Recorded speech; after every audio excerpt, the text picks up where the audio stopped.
ပြည်ရင်းသတင်းတပုတ်အနေနဲ့ကတော့ရှင်းပြည်နယ်ဟာခါမြို့ပေါ်ကမြို့မရဲစခန်းကိုရှင်းတော်လှန်ရေးပူပေါင်းတပ်တွေကဝင်ရောက်စီးနင်းပြီးအကျဉ်းသား15ယောက်ကိုခေထုတ်နိုင်ခဲ့တယ်လို့သိရပါတယ်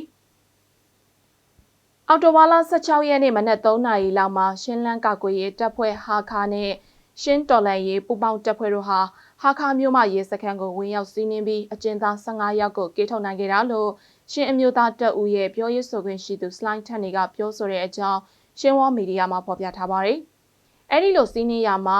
စစ်တပ်ဘက်က9ယောက်သေဆုံးပြီး CDF ဟာခါတပ်ဖွဲ့ဝင်1ယောက်ကြာဆုံးခဲ့ရတယ်လို့ဆိုပါတယ်။စခန်းတဲကစစ်တပ်ရဲ့လက်နက်တွေကိုပါသိမ်းဆည်းရရှိခဲ့တယ်လို့သိရပါတယ်။ပြီးခဲ့တဲ့2024ခုနှစ်ဇူလိုင်လမှာလဲ CDF ဟာခါတပ်ဖွဲ့ကဟာခါမြို့မရဲစခန်းကိုဝင်ရောက်စီးနင်းပြီးအကျဉ်းသားအမျိုးသား49ယောက်နဲ့အမျိုးသမီး73ယောက်စုစုပေါင်း62ယောက်တို့ကိုခေထုတ်နိုင်ခဲ့တယ်လို့သိရပါတယ်ရှင်။